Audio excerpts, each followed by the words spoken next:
부어!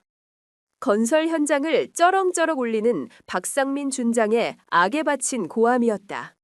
그의 명령에 거대한 레미콘 혈억이 육중한 굉음을 내며 서서히 기울어졌다. 콸콸콸 차갑고 질퍽한 회색 시멘트물이 텅 빈 사각기둥 거푸집 안으로 폭포수처럼 쏟아져 내리기 시작했다. 그리고 그 거푸집 안에는 한 명의 여군이 갇혀 있었다. 계급장도 없는 허름한 전투복 차림. 이내 그녀의 무릎까지 차가운 콘크리트가 묵직하게 차올라 움직임을 봉쇄하고 있었다. 거푸집 밖에서는 박 준장과 그의 부하 장교들이 팔짱을 낀 채 그 광경을 보며 역겨운 미소를 짓고 있었다. 박 준장이 다시 한번 이빨 사이로 내뱉었다. 군대의 기초가 얼마나 튼튼한지 전연 뼛속까지 똑똑히 새겨줘. 하지만 바로 그 순간 그곳에 그 누구도 알지 못했다. 지금 저 차가운 콘크리트 속에 산채로 묻히고 있는 여군이 사실은 대한민국 전군을 지휘하는 최고 사령관 합참의장 강유진 대장이라는 사실을, 그리고 그녀가 곧 저 콘크리트 무담을 스스로 부수고 나오리라는 것을. 강철의 폭풍이 이제 막 시작되려 하고 있었다. 대한민국 국군 지휘부의 가장 깊고 은밀한 심장. 지하 수백 미터 아래에 위치한 합동참모본부의 지휘통제실 B1 벙커는 인간의 감정이란 것이 애초에 존재하지 않는 별개의 우주처럼 느껴졌다. 사방을 둘러싼 거대한 파노라마 스크린에서는 수많은 정보들이 쉴 새 없이 푸른 빛을 발하며 흘러가고 있었다. 낮은 서버 소음과 긴장감으로 응축된 공기. 이곳은 대한민국의 육해공군 전체를 통솔하는 국가 안보의 정중앙이었다. 그리고 그 중앙의 가장 높은 지휘석에 한 여성이 서 있었다. 그녀는 마치 그곳에 뿌리 내린 강철 기둥처럼 미동도 없이 전면에 메인 스크린을 응시하고 있었다. 단정하게 빗어넘긴 짧은 머리, 한치의 흐트러짐도 없는 제복. 그녀의 어깨 위에서는 대한민국군의 최고 계급을 상징하는 4개의 별이 차가운 빛을 발하고 있었다. 그녀의 이름은 강유진, 계급은 대장, 대한민국 최초의 여성 합참 의장이자 적들에게는 냉강이라는 코드네임으로 더 잘 알려진 살아있는 전설이었다.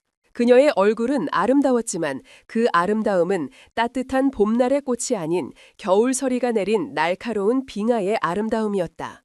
수많은 전략과 작전이 그녀의 머릿속에서 그려지고 지워졌지만 그 어떤 감정의 파편도 그녀의 얼굴에 흔적을 남기지 않았다.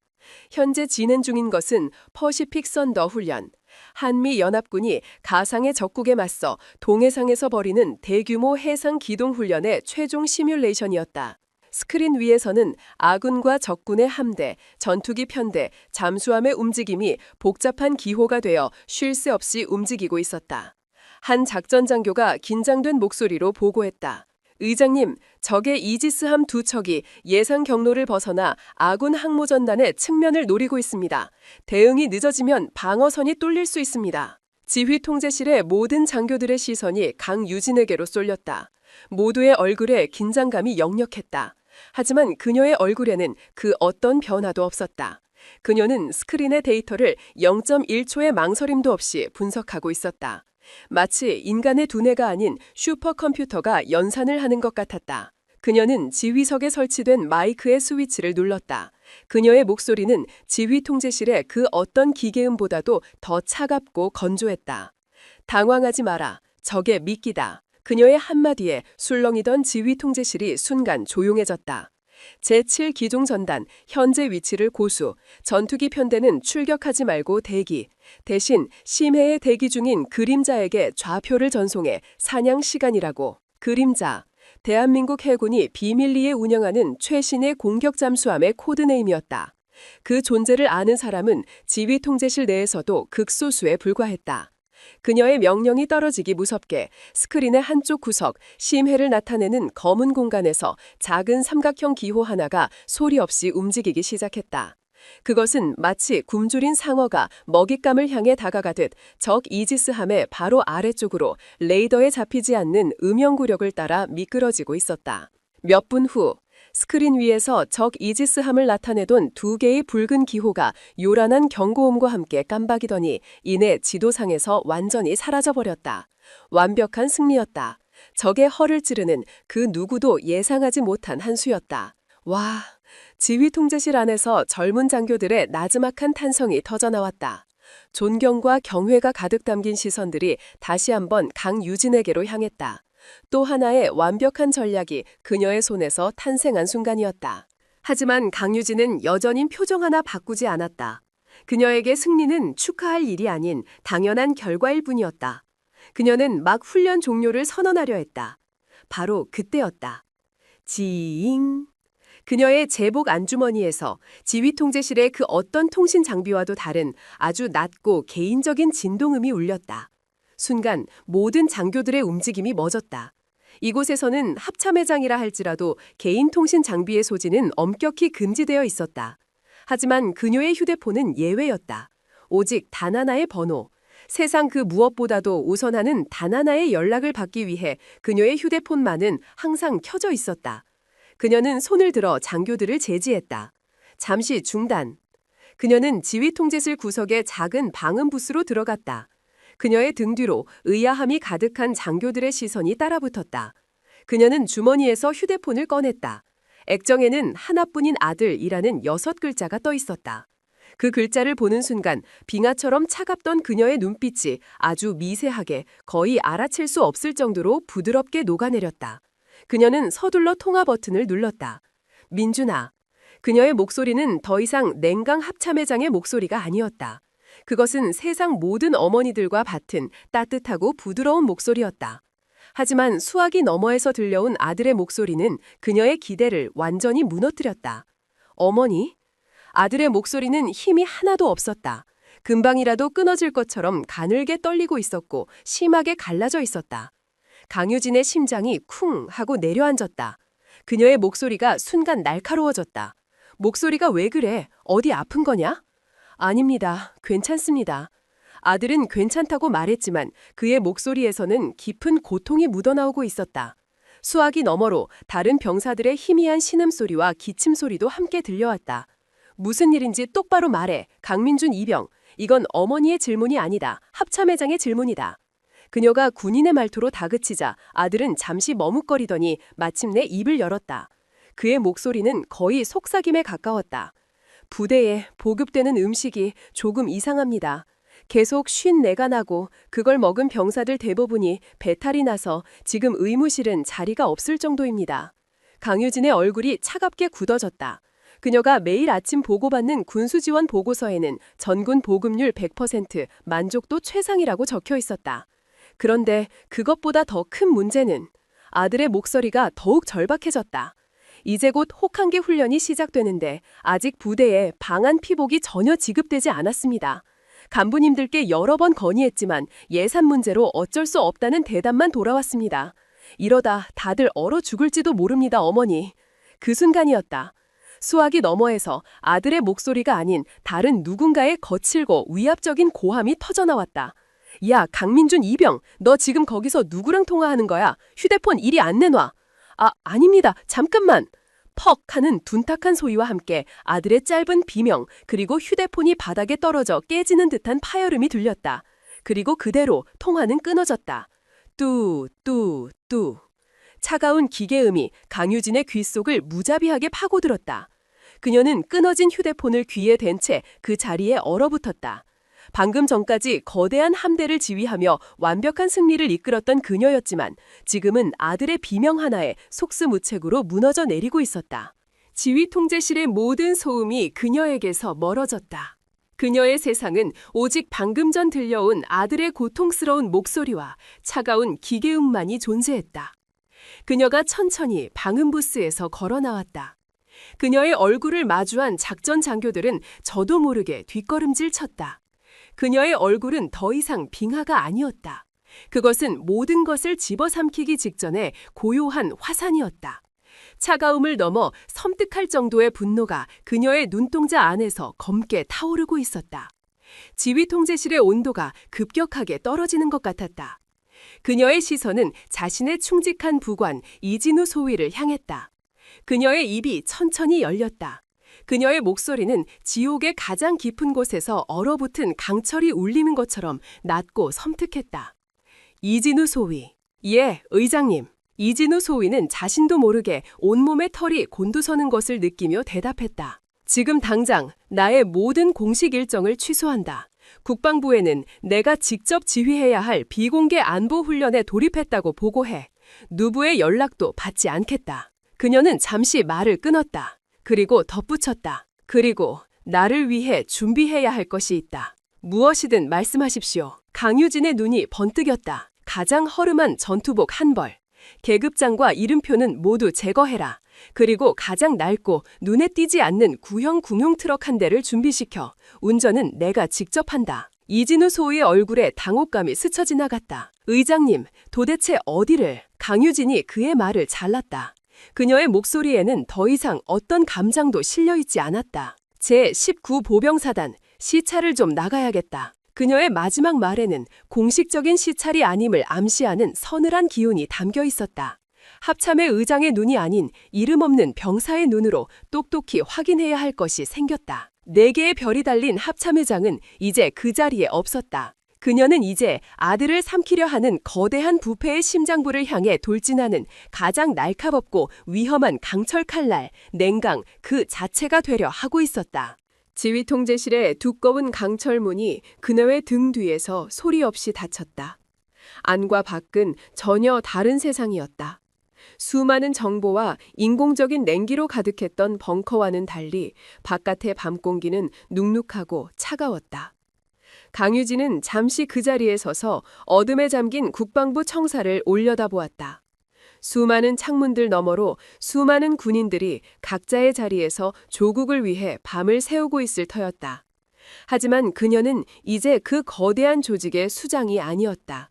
그녀는 지금부터 그 조직의 가장 밑바닥으로 내려가야만 했다.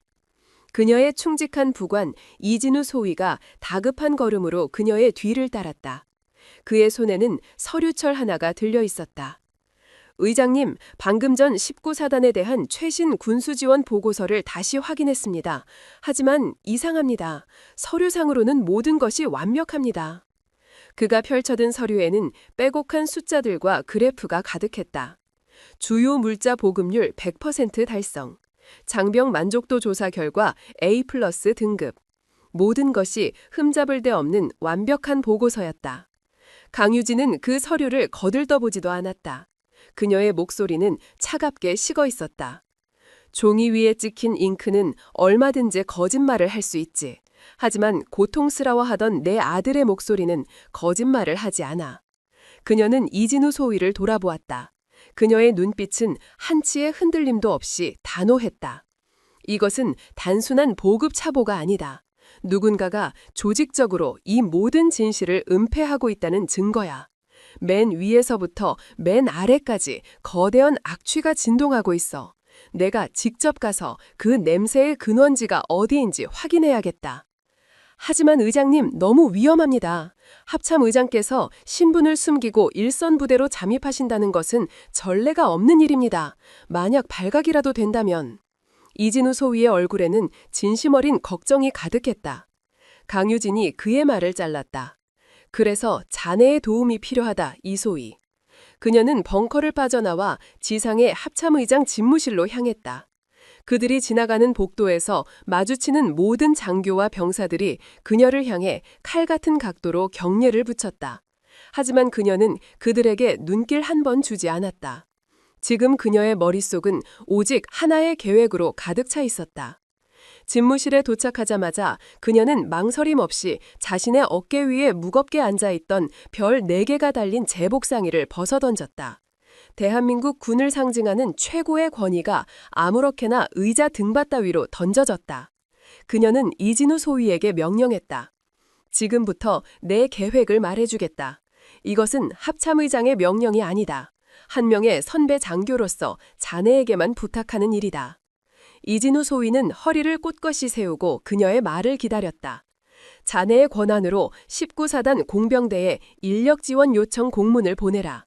내용은 현재 진행 중인 신축 막사 건설 현장에 투입될 지원 인력이 급히 필요하다는 것으로, 그리고 그 지원 인력 명단 가장 마지막에 아주 눈에 띄지 않는 이름 하나를 추가해.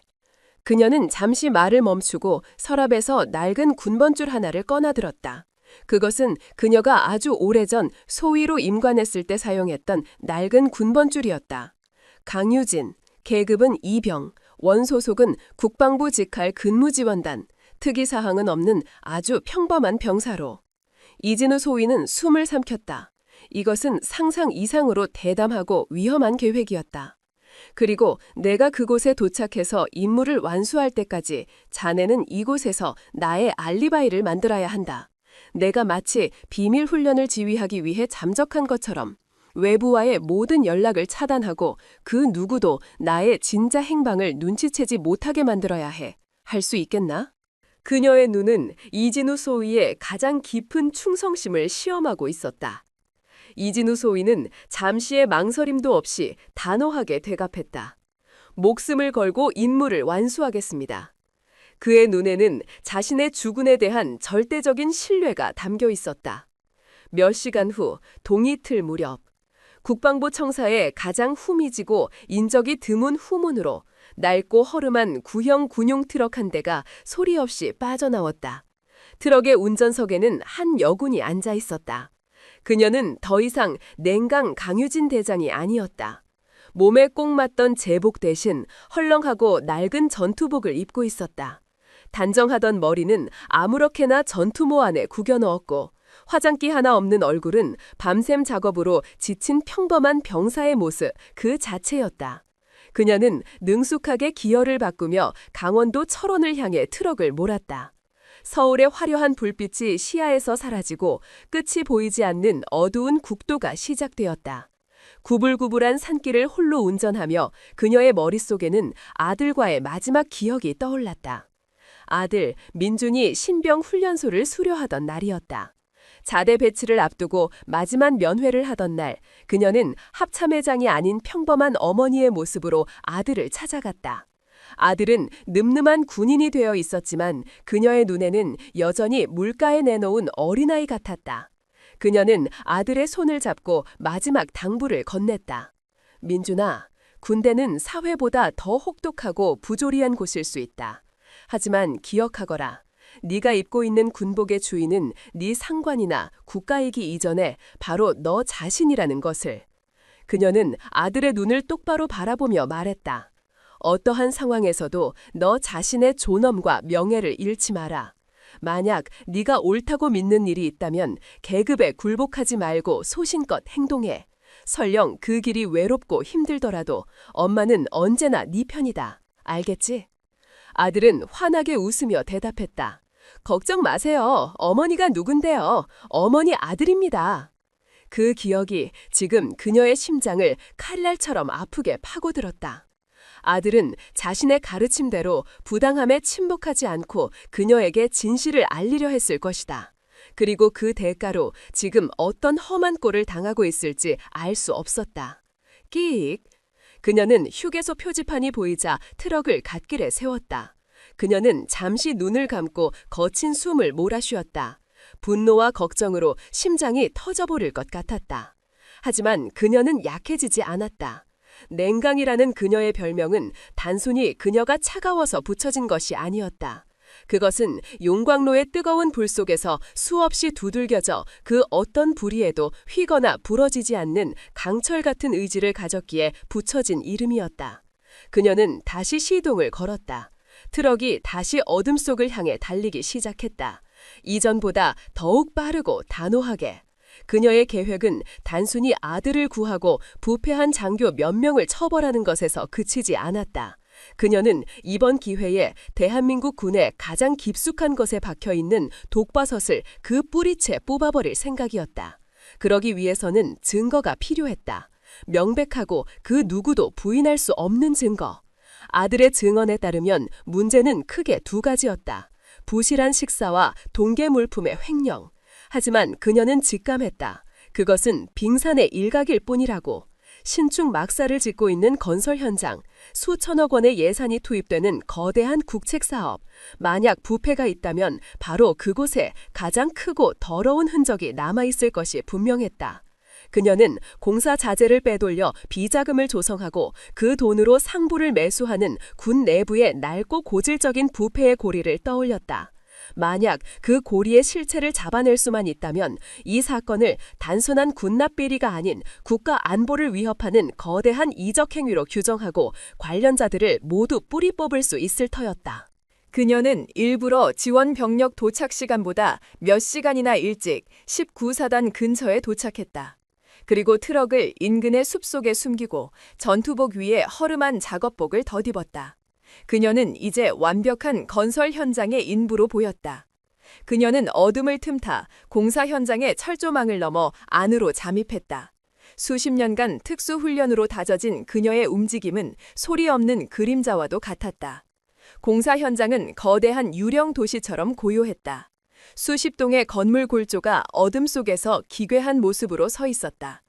그녀는 곧바로 자재들이 쌓여있는 야적장으로 향했다. 그리고 그곳에서 그녀는 자신의 예상이 맞았다는 것을 확인했다. 수많은 철근 더미들.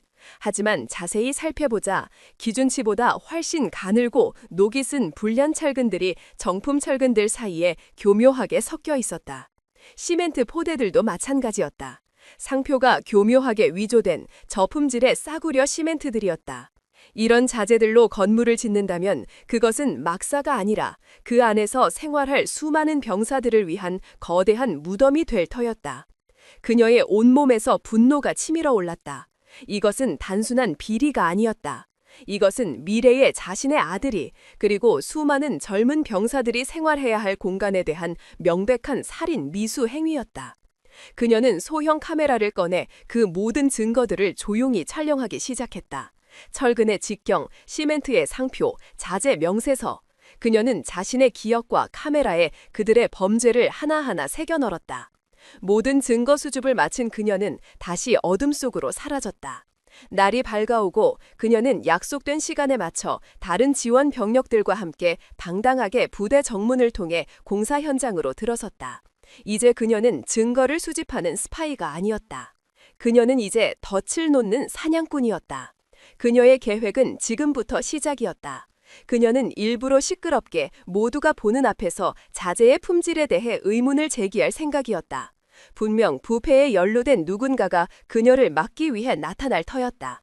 그녀는 그 뱀을 굴 밖으로 끌어내 그 뱀의 꼬리를 잡고 몸통을 거쳐 마침내 독이 가득한 머리까지 모두 잡아낼 생각이었다. 그녀는 몰랐다. 자신이 끌어내려는 뱀이 상상 이상으로 어리석고 또 잔인하다는 사실을. 그리고 그 뱀이 그녀를 강철 무덤이 아닌 진짜 콘크리트 무덤 속에 묻어버리려 할 것이라는 사실을. 냉강의 가장 위험한 작전이 이제 막 시작되고 있었다. 아침 해가 떠오르자 거대한 건설 현장은 밤사이의 정막을 깨고 다시 활기를 띠기 시작했다. 여기저기서 망치질 소리, 용접하는 소리, 인부들의 고함 소리가 뒤섞여 시끄러운 교향곡을 만들어냈다. 지원 병력으로 투입된 강유진과 다른 병사들은 현장 감독관의 지시에 따라 각자의 작업 구역으로 흩어졌다. 강유진에게 주어진 임무는 이제 막 타설을 시작한 신축 막사 1층의 콘크리트가 잘 섞이도록 삽으로 젓는 가장 단순하고 고된 작업이었다. 그녀는 묵묵히 다른 병사들 틈에 섞여 땀을 흘렸다. 그녀의 움직임은 조금도 서툴지 않았다. 수십 년 전 초급 장교 시절 공병부대에서 훈련받았던 경험이 몸에 그대로 남아있었다.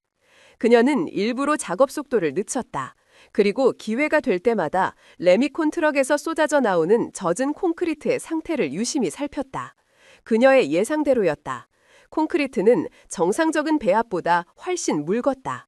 모래와 자갈의 비율이 비정상적으로 높고 가장 비싼 재료인 시멘트의 양은 턱없이 부족해 보였다. 손으로 만져보자 푸석푸석하게 부서지는 것이 제대로 굳는다 해도 손으로 부술 수 있을 정도로 강도가 약할 것이 뻔했다. 이봐, 거기 여자! 뭘 꼬물거리는 거야? 손 안 놀려?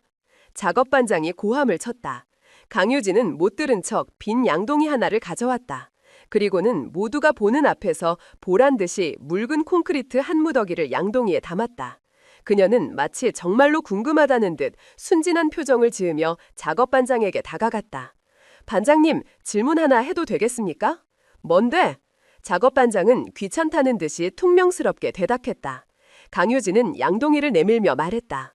제가 알기로는 콘크리트 배합 비율이 정해져 있는 것으로 아는데 오늘 타설하는 콘크리트는 유난히 묽고 모래가 많은 것 같습니다.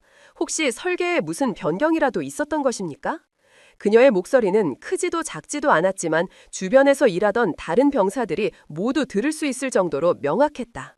순간 주변의 망치질 소리가 잠시 멎었다. 모두의 시선이 그녀와 작업반장에게로 쏠렸다.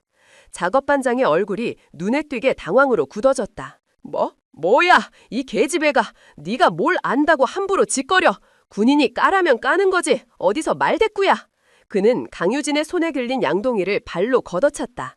쨍그랑 요란한 소리와 함께 양동이가 날아가 바닥에 나뒹굴었다. 회색 콘크리트가 바닥에 지저분하게 쏟아졌다. 쓸데없는 생각 말고 네 일이나 똑바로 해. 한 번만 더 군기를 흐리는 소리를 짓거리면 영창에 쳐넣어버릴 줄 알아. 작업반장은 주변 병사들을 향해 억지로 큰 소리를 치며 상황을 무마하려 했지만 그의 눈은 불안하게 흔들리고 있었다. 강유진은 말없이 쏟아진 콘크리트를 내려다보았다. 그녀의 입가에 누구도 눈치채지 못할 만큼 아주 희미한 미소가 스쳐 지나갔다. 덫에 첫 번째 쥐가 걸려든 것이다. 그 소동은 당연히 즉시 상부에 보고되었다. 얼마 지나지 않아 요란한 경호 오토바이 소리와 함께 여러 대의 검은색 지프 차량이 먼지를 일으키며 건설 현장에 도착했다. 차량 행결의 한가운데에는 지붕이 열린 지휘용 지프가 위압적인 모습을 뽐내고 있었다. 차량들이 멈춰서고 부동 자세로 대기하고 있던 장교들이 달려와 문을 열었다. 지휘용 지프에서 배가 불룩하게 나온 한 남자가 거들먹거리며 내렸다. 그의 전투복 어깨에는 반짝이는 별 하나가 달려 있었다. 제19 보병사단장 박상민 준장이었다. 그는 마치 왕처럼 자신을 수행하는 수많은 부하 장교들을 거느리고 있었다. 그의 얼굴은 탐욕과 오만함으로 번들거렸다. 그는 현장 소장에서 방금 전의 소동에 대해 보고를 받자마자 미간을 찌푸리며 강유진이 있는 곳으로 성큼성큼 걸어왔다. 어떤 년이야? 감히 신성한 국책사업 현장에서 분란을 일으킨 게. 그의 목소리는 기름기가 잔뜩 낀 듣기 거북한 목소리였다. 작업반장이 허리를 굽신거리며 강유진을 손가락으로 가리켰다. 저 계집애입니다, 사단장님. 박상민 준장은 강유진의 앞에 멈춰섰다. 그는 흙먼지와 땀으로 범벅이 된 강유진의 행색을 위아래로 훑어보며 노골적인 경멸의 시선을 보냈다. 네 년이냐? 어디서 굴러먹다 온지도 모를 잡병 나부랭이가 감히 이 몸이 직접 관리하는 공사 현장에서 감 놔라 배놔라 했다는 게. 강유진은 아무 말 없이 그저 그를 똑바로 쳐다보았다. 그녀의 눈에는 두려움이나 굴복의 기색이 전혀 없었다. 오히려 너무나도 고요해서 마치 깊이를 알 수 없는 심해를 들여다보는 것 같았다. 그 고요한 눈빛이 박상민의 신기를 더욱 불편하게 만들었다. 그는 원래 자신의 앞에서 고개를 숙이지 않는 자들을 병적으로 싫어했다. 특히 그 대상이 힘없는 여자일 경우에는 더욱 그랬다. 이봐, 이년아. 내가 묻는 말이 안 들려. 소속하고 이름은? 어디서 이런 버르장머리 없는 것을 지원병력이라고 보낸 거야? 강유진이 마침내 입을 열었다.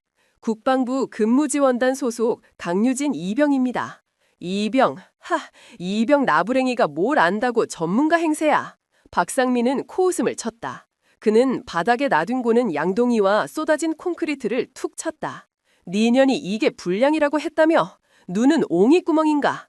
이게 어디가 불량이야? 이것이야말로 대한민국 최고의 기술력으로 만든 명품 콘크리트다, 이 무식한 년아.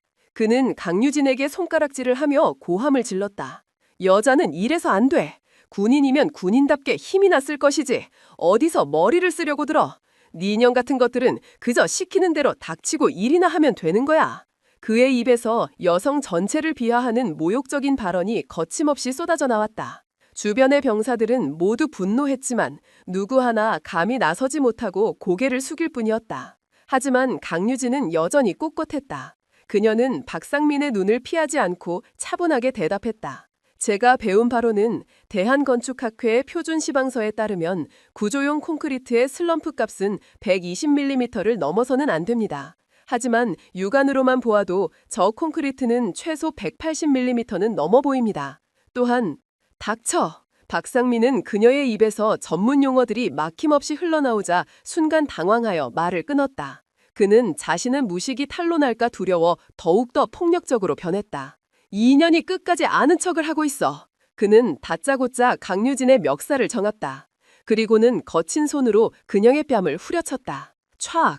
건조한 공사 현장에 살이 부딪히는 날카로운 소리가 울려 퍼졌다. 강유진의 고개가 옆으로 돌아갔다. 입가에서 비릿한 피맛이 느껴졌다. 그녀의 뺨 위로 시뻘건 손자국이 선명하게 떠올랐다. 그 순간 강유진의 눈빛이 변했다. 방금 전까지 심해처럼 고요했던 그녀의 눈동자 안에서 차가운 불꽃이 튀었다.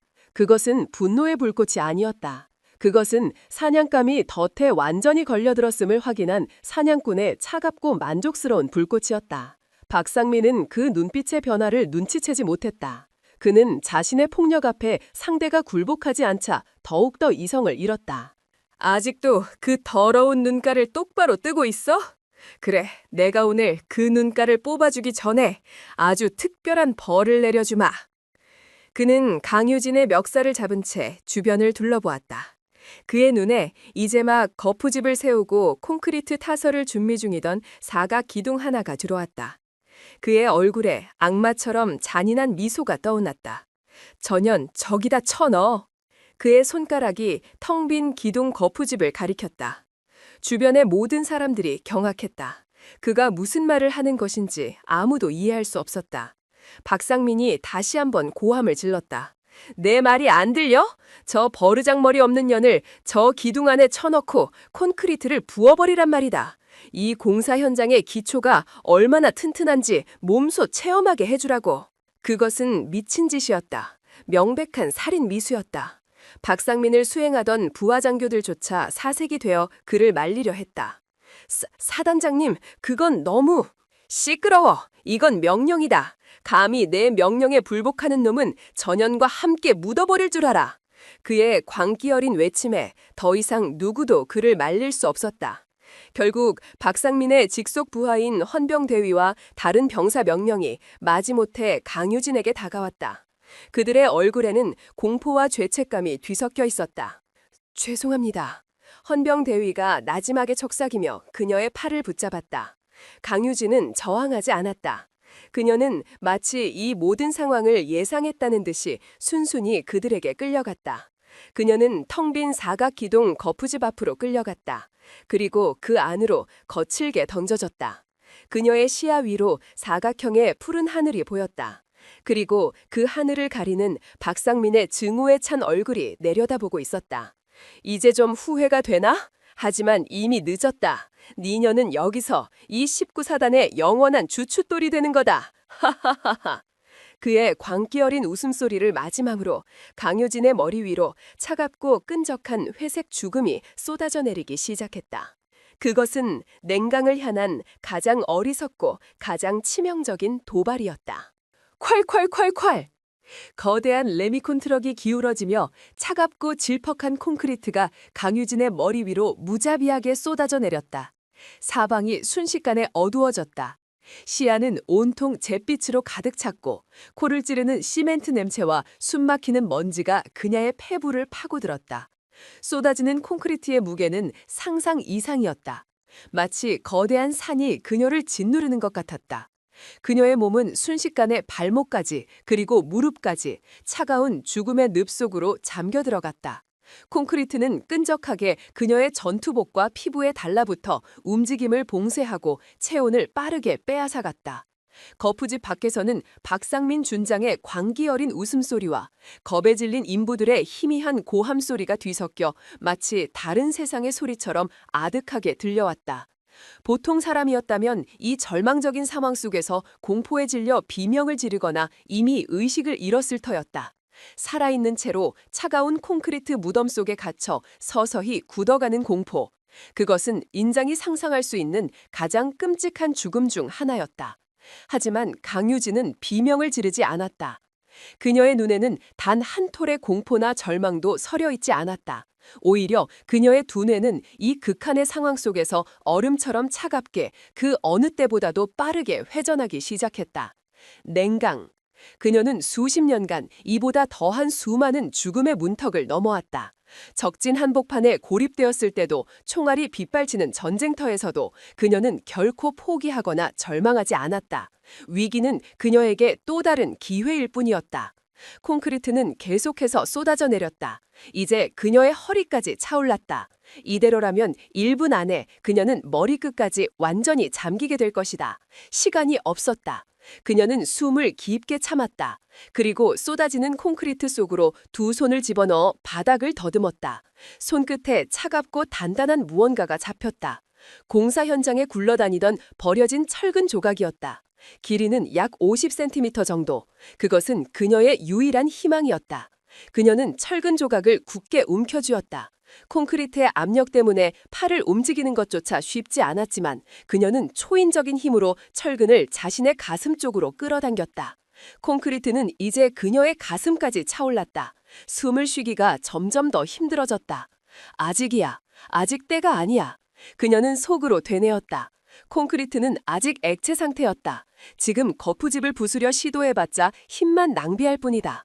그녀에게는 단 한 번의 기회밖에 없었다. 바로 콘크리트가 막 굳기 시작하는 그 찰나의 순간. 콘크리트가 액체도 고체도 아닌 어중간한 젤리 상태가 되는 바로 그 골든타임. 그 순간을 노려야만 했다. 너무 빠르면 무너져 내리고 너무 늦으면 영원히 갇히게 된다. 그녀는 자신의 모든 감각을 온몸을 감싸고 있는 콘크리트의 미세한 변화에 집중했다. 시간의 흐름이 느껴지지 않았다. 그녀의 세상에는 오직 자신과 자신을 옥죄는 콘크리트, 그리고 손에 쥔 차가운 철근만이 존재했다. 얼마나 지났을까? 그녀는 느꼈다. 콘크리트의 유동성이 서서히 사라지고 점성이 강해지며 내부에서 미세한 열이 발생하기 시작하는 것을. 바로 지금이다. 그녀는 더 이상 망설이지 않았다. 그녀는 손에 쥔 철근의 한쪽 끝을 거푸집을 고정하고 있는 합판의 가장 취약한 모서리 부분의 틈새로 찔러 넣었다. 그리고는 자신의 남은 모든 힘과 체중을 실어 철근을 지렛대 삼아 반대 방향으로 밀어냈다. 그녀의 온몸의 근육이 비명을 질렀다. 뼈가 부서지는 듯한 고통이 밀려왔다. 하지만 그녀는 멈추지 않았다. 그녀의 입에서 마침내 억눌렀던 신음이 터져나왔다. 끼익! 그 순간 거푸집 합판이 뒤틀리며 나무가 쪼개지는 날카로운 소리가 울렸다. 합판을 고정하고 있던 못이 콘크리트의 압력과 그녀의 힘을 이기지 못하고 튕겨져 나갔다. 우지끈, 콰지직. 마침내 거푸짐의 한쪽 면이 거대한 입을 벌리며 밖으로 터져나갔다. 와르르르르! 아직 완전히 굳지 않은 젤리 상태의 콘크리트가 터져나온 구멍을 통해 폭포수처럼 쏟아져 내렸다. 그와 동시에 강유진의 몸이 콘크리트 더미와 함께 밖으로 튕겨져 나왔다. 그녀는 바닥에 쓰러져 한참 동안 거친 숨을 몰아쉬었다. 온몸이 찢어지는 듯한 고통과 함께 신선한 바깥 공기가 폐부 깊숙이 들어왔다. 살아있다는 감각이 그 어느 때보다도 선명하게 느껴졌다. 한편 거푸집 밖의 상황은 그야말로 아비규환이었다. 박상민 준장과 그의 부하들은 자신들의 눈앞에서 벌어진 광경을 도저히 믿을 수 없었다. 분명히 죽었어야 할 여자가 스스로 콘크리트 무덤을 부수고 유령처럼 걸어 나온 것이다. 말도 안 돼. 저건 괴물이야. 박 준장의 얼굴은 하얗게 질려 있었다. 그의 입에서는 의미 없는 소리만 반복해서 새어나왔다. 강유진은 천천히 몸을 일으켰다. 그녀의 온몸은 회색 콘크리트 범벅이었고 머리카락은 엉망으로 헝클어져 있었다. 마치 지옥에서 막 돌아온 복수의 화신처럼 보였다. 그녀는 자신을 둘러싸고 공포에 질려 떨고 있는 병사들과 인부들을 천천히 둘러보았다. 그리고는 바닥에 나뒹굴고 있는 무전기 하나를 발견했다. 방금 전 소동 때 한 병사가 떨어뜨린 것이었다. 그녀는 무전기를 향해 천천히 걸어갔다. 그녀가 한 걸음 한 걸음 움직일 때마다 그녀를 둘러싼 사람들은 마치 약속이라도 한 듯이 길을 터주었다. 그 누구도 감히 그녀의 앞을 막아서지 못했다. 그녀는 무전기를 집어들었다. 그리고 스위치를 켰다. 치직 하는 작은 소음과 함께 무전기가 작동하기 시작했다. 그녀는 더 이상 자신의 신분을 숨기지 않았다. 그녀의 목소리는 더 이상 이름하면 이등병의 목소리가 아니었다.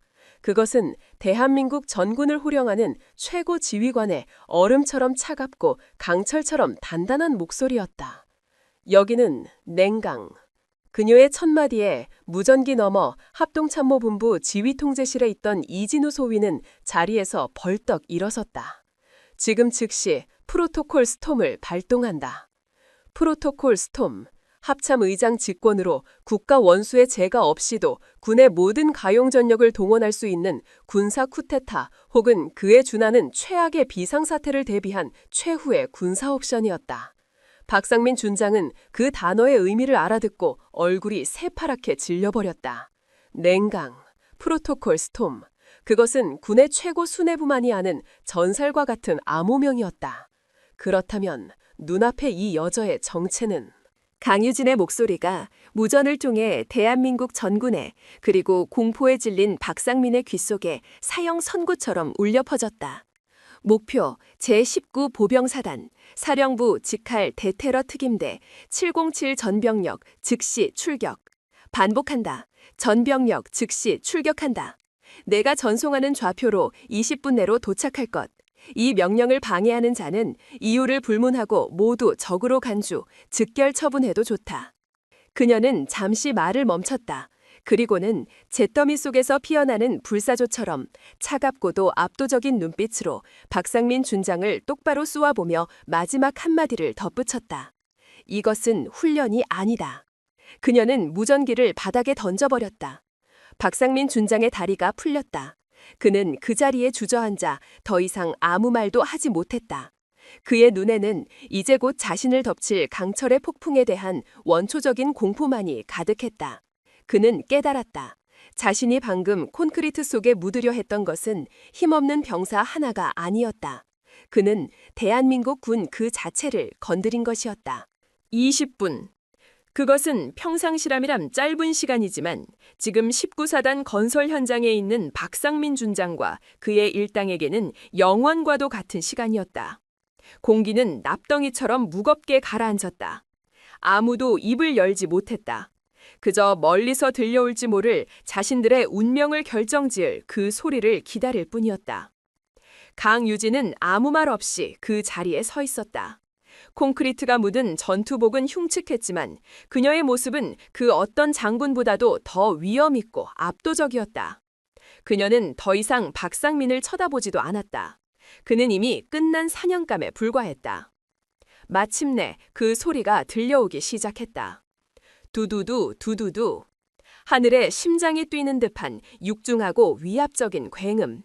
지평선 너머 검은 점들이 나타나기 시작하더니 순식간에 거대한 강철매의 형상으로 변해 무서운 속도로 건설 현장을 향해 날아오고 있었다. 블랙호크와 시누크, 대한민국 육군 항공대의 핵심 전력이자 최정예 특임대에 발휘되어주는 강습 헬기들이었다. 그 숫자는 10대가 넘어 보였다. 하늘이 검은 강철의 날개로 뒤덮이는 듯한 장관이었다. 왔구나. 강유진이 나지막에 을조렸다. 헬기들은 착륙조차 하지 않았다. 상공을 선회하며 헬기 양쪽에서 검은 밧줄들이 폭포수처럼 땅으로 쏟아져 내렸다. 그리고 칠흑 같은 대테러 전투복과 최첨단 장비로 무장한 그림자들이 밧줄을 타고 번개처럼 지상으로 강하하기 시작했다. 그들은 대한민국 특수전 사령부 제707 특수임무단, 국가급 대테러 임무를 수행하는 괴물 중의 괴물들이었다. 그들의 움직임에는 단 1초의 망설임이나 군더더기도 없었다. 오직 목표를 향해 움직이는 완벽하게 조율된 살인기계 그 자체였다. 단 1분도 되지 않아 100명이 넘는 특임대원들이 건설 현장을 완벽하게 장악했다. 그들은 박상민 준장과 그의 부하 장교들을 즉시 포위하고 소총의 총구를 그들의 심장에 겨누었다. 조금이라도 저항하려는 자는 그 자리에서 벌집으로 만들어버릴 기세였다. 박상민은 저항할 생각조차 하지 못했다. 그는 넋이 나간 사람처럼 그저 바닥에 주저앉아 덜덜 떨고 있을 뿐이었다. 선두 헬기에서 한 명의 장교가 마지막으로 강화했다. 그는 707 특임단의 단장이자 강유진이 가장 신임하는 부하 중 한 명인 서진철 대령이었다. 그는 강유진의 앞에 다가와 쩌렁쩌렁한 목소리로 경례를 붙였다. 충성! 합참의장님! 707 특임단장 서진철 대령 명령에 따라 부대 전개 완료했습니다. 합참의장. 그 단어가 울려 퍼지는 순간 현장에 있던 모든 병사들과 인부들의 입에서 경악의 탄성이 터져나왔다. 그들은 자신들의 눈을 의심했다. 자신들이 방금 전까지 이병 나부랭이라고 무시하고 심지어 콘크리트 속에 묻으려 했던 저 초라한 행색의 여군이 대한민국 군서열 1위 합참의장이라는 사실을 도저히 믿을 수 없었다. 박상민 존장은 그 자리에서 실신 직전이었다.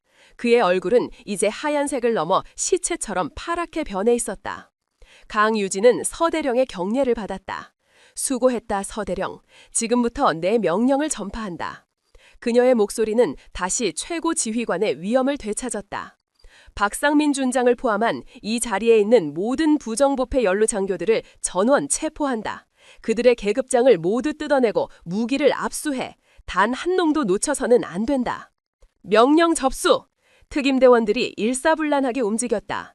그들은 비명을 지르며 발버둥치는 박상민과 그의 부하 장교들에게 달려들어 어깨에 달린 계급장을 거칠게 뜯어내고 허리춤에 권총을 빼앗았다. 별과 다이아몬드가 흙바닥 위로 힘없이 나뒹굴었다. 한때 그들의 자랑이었던 권력의 상징이 이제는 수치의 낙인이 되어버린 순간이었다.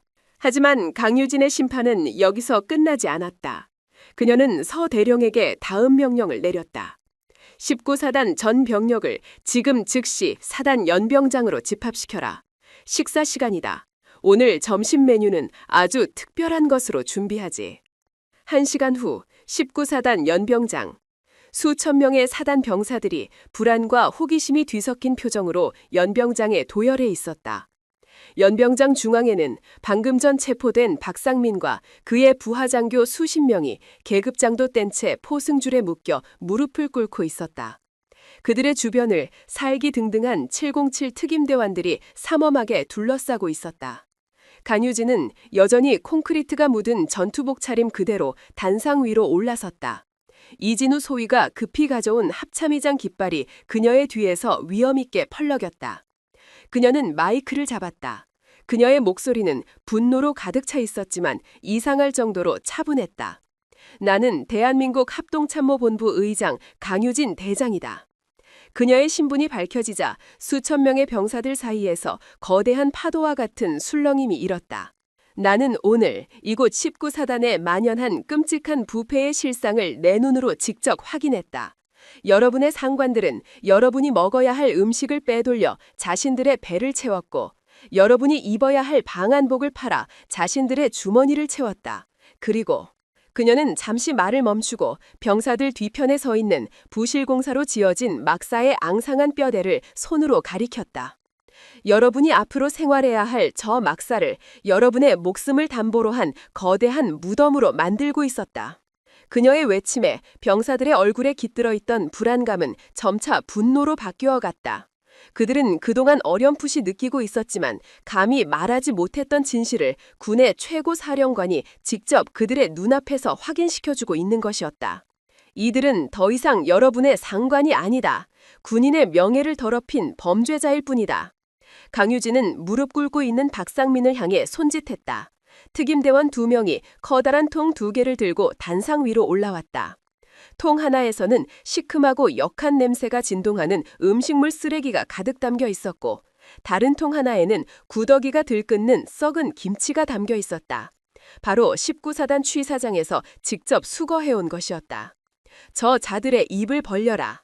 특임대원들이 박상민에게 다가가 그의 턱을 거칠게 붙잡아 강제로 입을 벌렸다.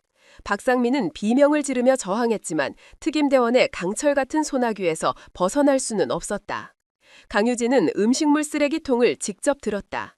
그리고는 박상민의 벌려진 입안으로 그 내용물을 인정사정 없이 쏟아부었다. 먹어라. 그녀의 목소리는 얼음처럼 차가웠다. 니놈들이 너희의 아들, 손자뻘 되는 병사들에게 먹여왔던 바로 그 음식이다. 한 톨도 남기지 말고 전부 다 삼켜라. 왜... 박상민은 헛구역질을 하며 음식물을 토해내려 했지만 특임대원들은 그의 입을 틀어 막아버렸다. 그는 눈물과 콧물을 쏟아내며 역한 음식물을 억지로 삼켜야만 했다. 그 광경을 지켜보던 병사들은 처음에는 충격에 빠졌지만 이내 통쾌함에 주먹을 불끈 쥐었다. 그동안 당해왔던 모든 서름과 분노가 한순간에 씻겨 내려가는 듯한 기분이었다. 강유진은 박상민뿐만 아니라 무릎 꿇고 있는 모든 부패 장교들에게 똑같은 방식으로 그들이 빼돌린 음식을 강제로 먹였다. 연병장은 순식간에 역한 냄새와 함께 범죄자들의 비명과 헛구역질 소리로 가득 찼다. 가장 치욕스럽고 가장 직접적인 심판이었다. 모든 처벌이 끝난 후 강유진은 다시 마이크를 잡았다. 이것은 시작에 불과하다. 그녀는 병사들을 향해 선언했다. 나는 오늘 이 자리에서 여러분에게 약속한다. 이 썩어따진 군대를 그 뿌리부터 완전히 개혁하겠다. 다시는 여러분과 같은 피해자가 나오지 않도록, 다시는 군인의 명예가 더러운 돈 몇 푼에 팔려나가지 않도록 나의 모든 것을 걸고 싸우겠다. 그녀의 연설이 끝나자 연병장을 가득 메운 수천 명의 병사들 사이에서 마침내 참아왔던 함성이 터져나왔다. 우와! 그것은 군의 최고 사령관을 향한 환호이자 새로운 시대의 시작을 알리는 희망의 함성이었다. 하지만 강유진은 알고 있었다. 진짜 싸움은 아직 시작되지도 않았다는 것을. 박상민은 그저 거대한 뱀의 꼬리에 불과했다. 진짜 머리는 여전히 어딘가에 숨어서 이 모든 상황을 지켜보며 또 다른 독을 품고 있을 터였다. 그녀의 예감은 틀리지 않았다. 그 시각 19사단으로부터 수십 킬로미터 떨어진 제1군단 사령부. 육중한 참나무 문으로 둘러싸인 군단장실 안에서는 연병장의 뜨거운 함성과는 정반대에 얼음처럼 차가운 분노가 감돌고 있었다. 조한석 중장은 집무실 중앙에 선 채 전면에 대형 TV 화면을 말없이 응시하고 있었다. 화면 속에서는 방금 전 강유진 합참의장이 19사단 연병장에서 행한 연설 장면이 속보로 방송되고 있었다. 그는 군인이라기보다는 잘 빠진 정치인에 가까운 외모를 하고 있었다. 기름을 발라 빗어 넘긴 머리, 날카로운 눈매, 값비싼 군복 위에는 수많은 훈장이 번쩍이고 있었다. 그는 흑십자회라는 군내 최대의 사조직이자 부패 네트워크의 수장이었다. 박상민 준장 역시 그의 충실한 개 중 한 마리에 불과했다. 멍청한 놈. 조한석은 이빨 사이로 나지막이 욕설을 내뱉었다. 그는 박상민의 어리석음을 탓했다. 고작 병사 하나를 처리하지 못해 이 모든 판을 망쳐버린 것이다. 그는 강유진이라는 여자를 너무 얕보았다. 그저 운 좋게 별을 단 얼굴 마담에 불과하다고 생각했다. 하지만 그녀는 뱀의 꼬리가 아닌 머리를 직접 노리고 달려드는 호랑이였다. 징. 책상 위에 놓여있던 암호화된 군용 전화기가 진동했다. 발신자는 박상민이었다. 특임대원들의 감시를 피해 몰래 숨겨두었던 전화기로 연락을 취한 것이 분명했다. 조한석은 잠시 망설이다 마지못해 전화를 받았다. 말해. 수화기 너머에서는 박상민의 거의 울음 섞인 절박한 목소리가 들려왔다. 군단장님, 죄송합니다. 제가 모든 것을 망쳤습니다. 제발 살려주십시오.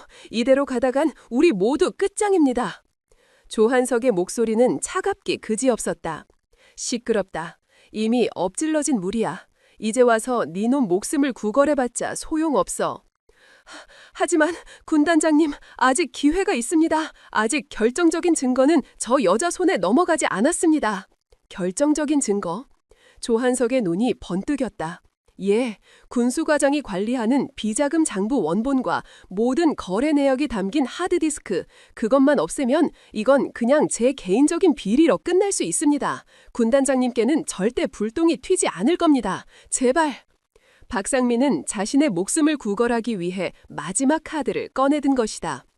조한석은 잠시 생각에 잠겼다. 그의 머릿속에서 수만 가지 경우의 수가 빠르게 계산되기 시작했다. 박상민의 날대로였다. 아직은 기회가 있었다. 모든 증거만 완벽하게 사라진다면 강유진이 아무리 날뛴다 해도 그를 이 거대한 부패의 몸통으로 지목할 수는 없을 거였다. 그는 박상민이라는 꼬리를 잘라내고 위기를 벗어날 수 있을지도 모른다. 그는 결심했다. 가장 확실하고 가장 무자비한 방식으로. 그의 목소리는 뱀처럼 수화기 너머의 박상민에게 속삭였다. 알겠다. 마지막 기회를 주지. 자네에게 아직 충성스러운 부하들이 남아있나? 예, 물론입니다. 몇 놈 있습니다. 좋아. 그놈들에게 전해라. 조한석의 눈에 섬뜩한 광기가 서렸다. 지금 당장 사단 중앙 창고에 불을 질러라. 수화기 넘어 박상민의 숨소리가 순간 멎었다. 예? 잘못 들었습니다. 똑똑히 들어. 모든 장부와 컴퓨터가 보관되어 있는 사단 본부의 중앙물품 창고, 그곳에 불을 질러 모든 증거를 잿더미로 만들어버리란 말이다. 하지만 군단장님, 그곳에는 지금 수십 명의 행정병들이 야간 작업을 하고 있습니다. 그리고 창고 안에는 인화성 물질도. 그래서 뭐? 조한석의 목소리에는 일말의 망설임도 없었다. 대의를 위해서는 약간의 희생은 감수해야 하는 법이지. 어차피 이 모든 소동은 강유진 그 계집애가 무리하게 부대를 장악하면서 벌어진 일이다. 지휘체계에 혼란이 부른 안타까운 사고로 위장하면 그만이야. 모든 책임은 그 여자가 지게 될 것이다. 이것은 단순히 증거를 인멸하는 것이 아니었다. 수십 명의 무고한 병사들을 희생시켜 그 책임을 모두 강유진에게 뒤집어 씌우려는 악마의 계획이었다. 박상민은 잠시 망설였지만 그는 이미 선택의 여지가 없었다. 그는 조한석이라는 악마의 손을 잡고 돌아올 수 없는 강을 건넜다. 알겠습니다. 즉시 실행하겠습니다. 전화가 끊겼다. 조한석은 창밖의 어둠을 바라보며 비릿한 미소를 지었다. 미안하게 됐군, 강유진.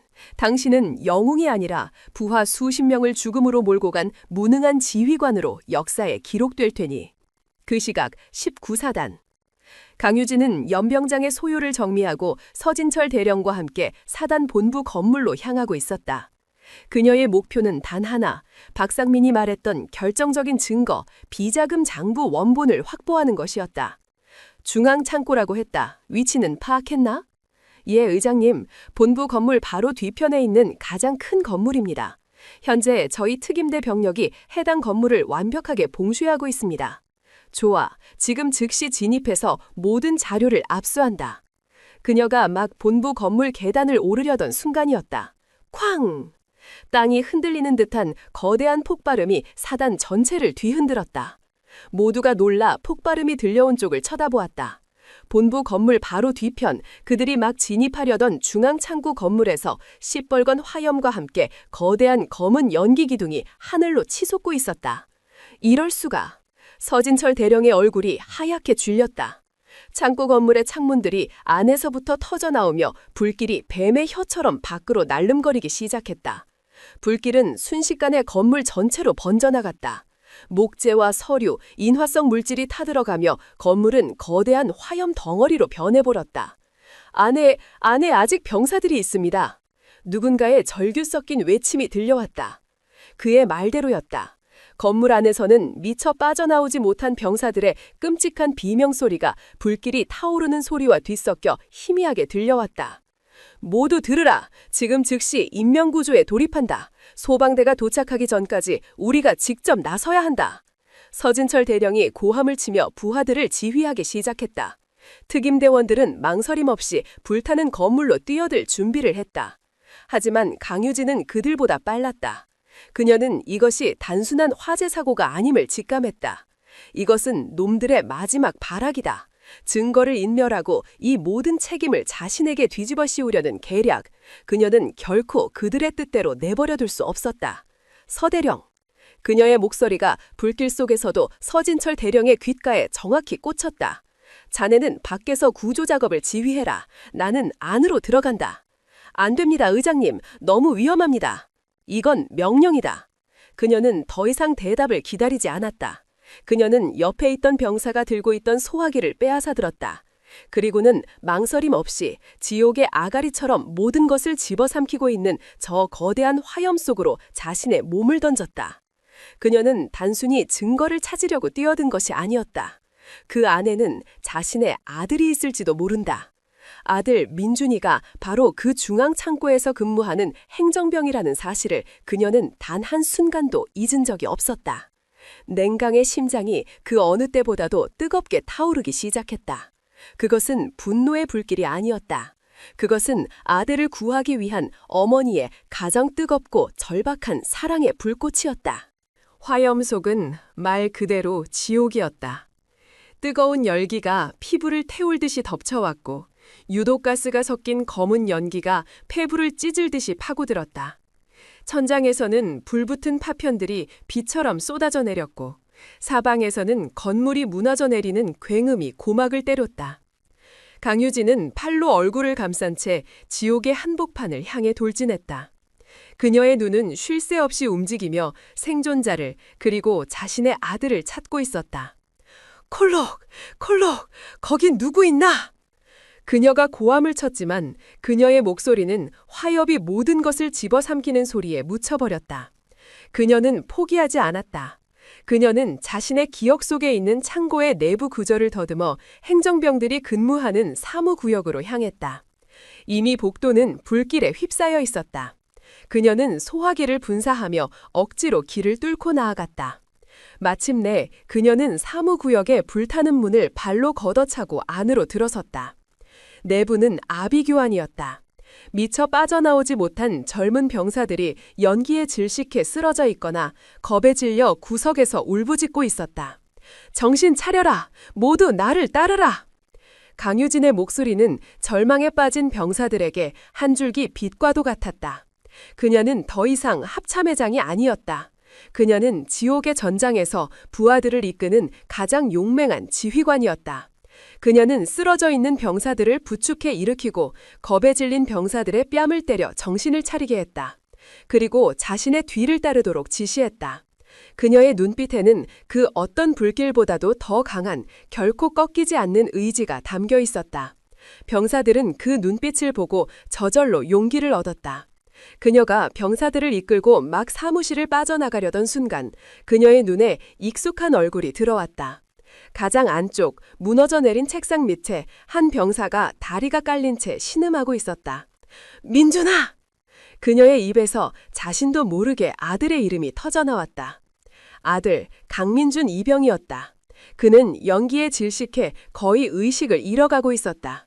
그녀는 망설임 없이 다시 불길 속으로 뛰어들었다. 어머니! 아들은 희미하게 눈을 뜨고 그녀를 알아보았다. 그의 눈에 안도와 미안함이 뒤섞인 눈물이 고였다. 조금만 참아라. 엄마가 여기서 꺼내줄게. 그녀는 불타는 책상을 들어 올리기 위해 안간힘을 썼다. 하지만 너무나도 무거웠다. 그 순간 천장에서 거대한 철제 빔이 위태롭게 흔들리더니 그들 부자를 향해 떨어져 내리기 시작했다. 위험합니다! 뒤따르던 병사들이 비명을 질렀다. 강유진은 이를 악물었다. 그녀는 아들을 향해 몸을 날려 자신의 온몸으로 아들을 감싸 안았다. 쾅! 거대한 굉음과 함께 철제 빔이 그녀의 등 위로 떨어졌다. 크으! 그녀의 입에서 찢어지는 듯한 신음이 터져나왔다. 등뼈가 부서지는 듯한 끔찍한 고통이 온몸에 덮쳤다. 하지만 그녀는 자신의 품에 안은 아들을 결코 놓지 않았다. 그녀의 등은 피투성이가 되었지만 아들은 기적적으로 무사했다. 바로 그때였다. 구조를 위해 뛰어들어온 707 특임대원들이 그들을 발견했다. 의장님, 여기에 계셨습니다. 특임대원들은 힘을 합쳐 철제빔을 들어 올리고 강유진과 그녀의 아들을 구해냈다. 강유진은 부축을 받으며 간신히 몸을 일으켰다. 온몸이 쑤고 아팠지만 아들이 무사하다는 사실에 안도했다. 그녀가 막 불타는 건물을 빠져나가려던 순간 그녀의 눈이 무너져 내리는 사무실 안쪽의 한 지점에 고정되었다. 군수과장의 사무실이었다. 불길이 벽을 집어삼키며 감춰져 있던 무언가가 모습을 드러냈다. 벽 안쪽에 매립되어 있던 거대하고 검은색의 금고였다. 화재에도 견딜 수 있도록 특수 제작된 내화금고. 판도라의 상자. 강유진은 직감했다. 저 안에 놈들의 모든 비밀이 잠들어 있다는 것을. 저것만 손에 넣으면 이 모든 전쟁을 끝낼 수 있다. 하지만 이미 건물 전체가 무너지기 직전이었다. 지금 다시 들어가는 것은 명백한 자살행위였다. 의장님, 어서 피하셔야 합니다. 건물이 곧 무너집니다. 특임 대원이 그녀의 팔을 잡아 끌려 외쳤다. 하지만 강유진은 그의 손을 뿌리쳤다. 아니다. 아직 가져와야 할 것이 남았다. 그녀는 옆에 있던 특임 대원의 손에서 육중한 쇠지렛대를 빼앗아들었다. 그리고는 모두가 말리는 것을 뿌리치고 다시 한번 지옥의 아가리 속으로 무너져 내리는 건물 안으로 뛰어들어갔다. 의장님! 모두가 경악하며 그녀의 이름을 불렀지만 그녀는 뒤돌아보지 않았다. 그녀는 금고를 향해 달렸다. 이미 주변의 벽들이 무너져 내리기 시작했다. 그녀는 금고가 박혀있는 벽 앞에 섰다. 그리고는 쇠지렛대를 벽의 틈새에 박아넣고 마지막 남은 힘을 다해 벽을 부수기 시작했다. 쾅! 쾅! 쾅! 콘크리트 파편이 사방으로 튀었다. 그녀의 온몸은 땀과 피 그리고 먼지로 뒤범벅이 되었다. 마침내 금고를 감싸고 있던 벽이 무너져 내렸다. 육중한 금고가 모습을 완전히 드러냈다. 무게가 어림잡아도 수백 킬로그램은 되어 보였다. 혼자서는 절대 움직일 수 없는 무게였다. 우르르르 쾅! 바로 그때 천장이 완전히 무너져 내리기 시작했다. 이제 정말 끝이었다. 하지만 강유진은 포기하지 않았다. 그녀는 금고를 움직이는 것을 포기하는 대신 쇠지렛대를 금고와 바닥 사이의 틈에 끼워 넣었다. 그리고는 지렛대의 원리를 이용해 금고를 바닥에서 들어 올려 옆으로 넘어뜨렸다. 육중한 금고가 바닥을 구르기 시작했다. 그녀는 무너져 내리는 파편들을 피해가며 필사적으로 금고를 출입구 쪽으로 밀었다. 그것은 인간의 힘이라고는 믿기 힘든 초인적인 괴력이었다. 마침내 그녀는 불타는 건물의 출입구 바로 앞까지 금고를 밀어내는 데 성공했다. 밖에서 기다리던 특임대원들이 달려와 금고를 밖으로 끌어냈다. 강유진이 마지막으로 건물을 빠져나오려던 바로 그 순간 그녀의 머리 위로 마지막 남은 거대한 콘크리트 대들보 하나가 그녀를 덮쳤다. 피할 시간이 없었다.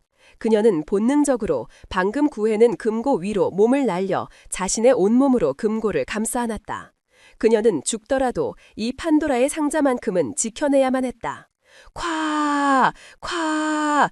세상이 무너지는 듯한 굉음과 함께 건물 전체가 완전히 주저앉아 버렸다. 거대한 먼지 구름이 모든 것을 집어삼켰다.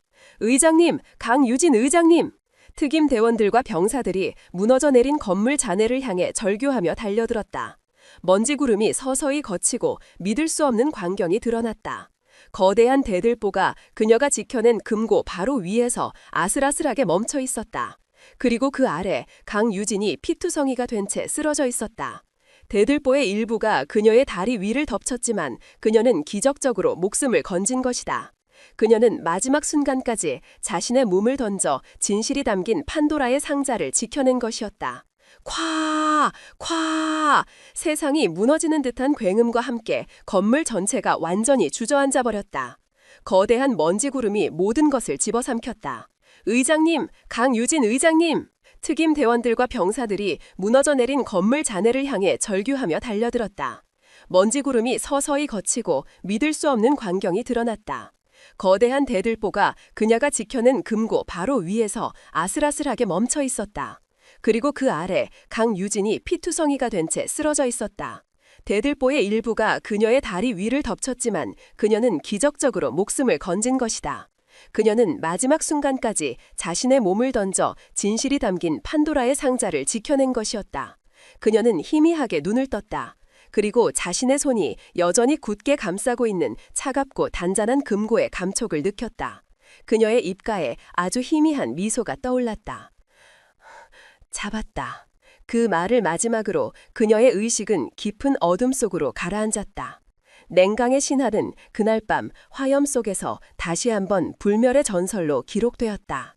강유진 합참회장이 화재 현장에서 목숨을 걸고 부하들을 구출하고 부패의 증거가 담긴 결정적인 금고를 확보했다는 소식은 하룻밤 사이에 전국으로 퍼져나갔다. 언론은 그녀를 불꽃 속의 영웅, 강철의 여인이라 칭송하며 그녀의 영웅적인 행동을 대서특필했다. 군 내부의 부패를 척결하고 위기의 순간에 부하들을 구한 그녀는 순식간에 국민적인 영웅으로 떠올랐다. 여론은 완전히 그녀의 편이었다. 19사단의 끔찍한 비리는 물론이고 이 모든 것을 덮기 위해 방화라는 극단적인 수단까지 동원한 군 수뇌부에 대한 국민적인 분노가 하늘을 찔렀다. 대통령까지 나서서 군 기강 확립을 위한 특별위원회 구성을 지시하며 이번 사건을 뿌리 뽑겠다는 의지를 천명했다. 모든 것이 정의가 승리하는 방향으로 흘러가는 것처럼 보였다. 하지만 어둠 속의 진짜 흑막은 그렇게 쉽게 무너지지 않았다. 제1군단 사령부. 조한석 중장은 자신의 집무실에서 TV 화면 속에서 영웅으로 칭송받고 있는 강효진의 모습을 싸늘한 눈으로 지켜보고 있었다. 그의 계획은 실패했다. 증거인멸은커녕 오히려 강효진에게 영웅이 될 무대만 만들어준 꼴이 되었다. 금고까지 그녀의 손에 넘어간 이상 자신에게 수사망이 좁혀오는 것은 이제 시간 문제였다. 그는 위기감을 느꼈다. 하지만 그는 박상민처럼 어리석게 절망하거나 목숨을 구걸하지 않았다. 그의 눈은 위기 속에서 오히려 뱀처럼 더욱 교활하고 차갑게 빛나고 있었다. 그는 아직 포기하지 않았다. 그에게는 아직 마지막 카드가 남아 있었다. 바로 언론이었다.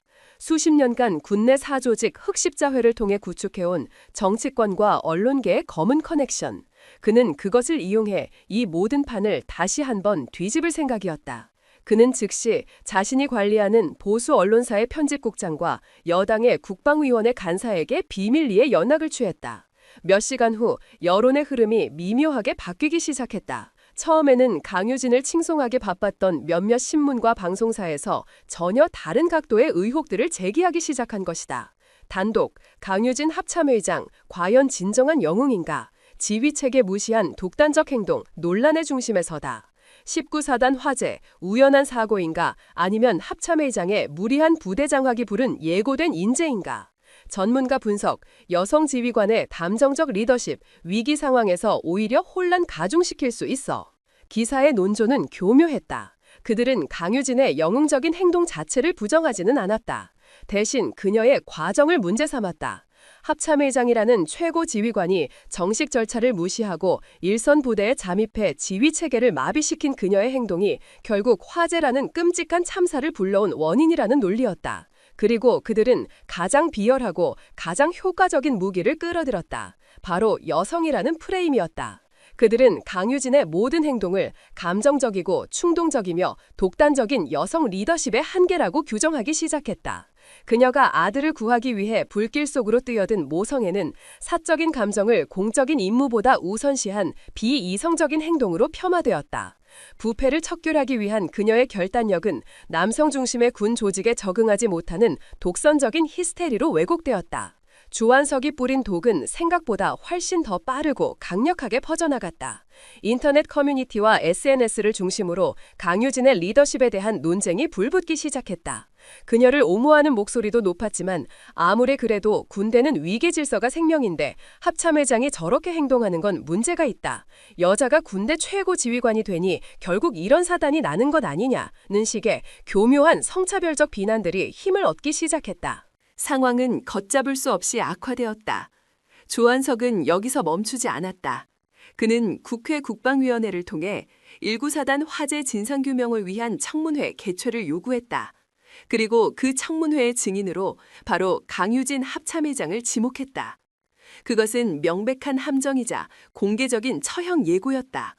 그는 강효진을 국민들이 지켜보는 청문회장으로 끌어내 수많은 카메라 앞에서 그녀를 무능하고 감정적인 여성 지휘관으로 낙인 찍어 그녀의 모든 도덕성과 명예를 완전히 박살낼 생각이었다.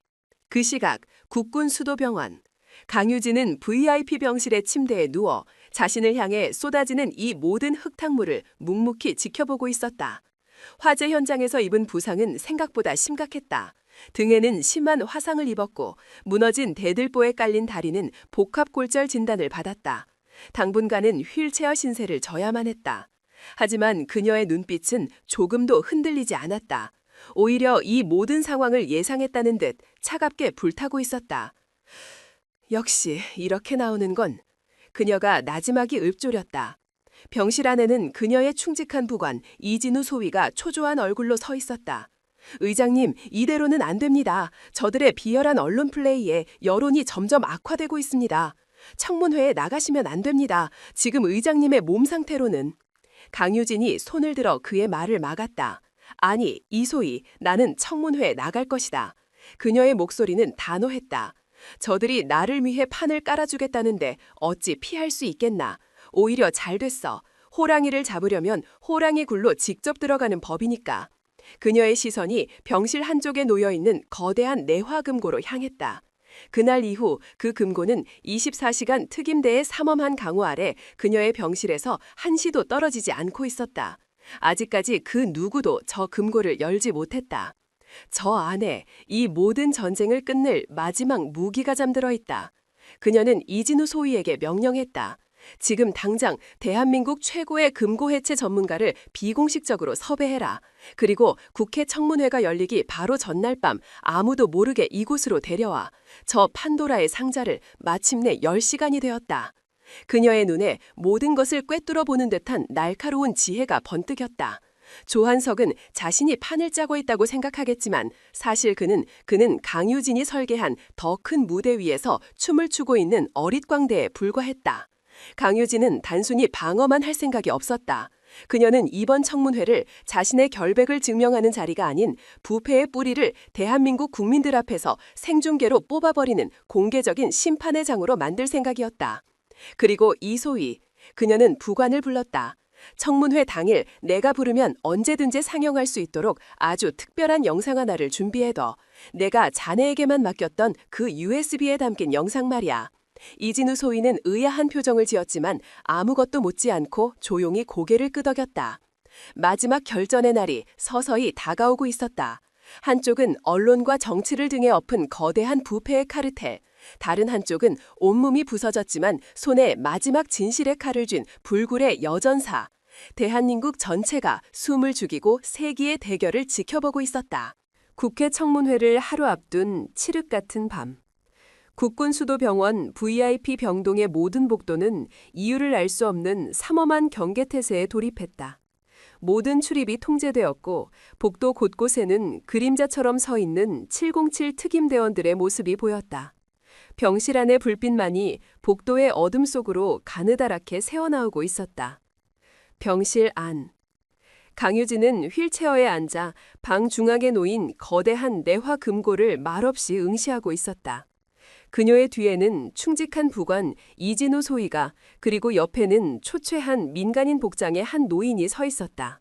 그는 대한민국에서 열지 못하는 금고는 없다는 전설적인 금고 해체 전문가였다. 이진우 소위가 극비리에 비공식적으로 그를 섭외해 온 것이었다. 이놈 아주 물건이군요. 노인은 금고를 한 바퀴 둘러보며 혀를 찼다. 그는 청진기를 금고 표면에 대고 다이얼을 천천히 돌리며 내부에서 들려오는 미세한 소리에 귀를 기울였다. 스위스제 특수 합금으로 만들어진 데다 내부에는 진동과 충격에 반응하는 유리판 트랩까지 설치되어 있습니다.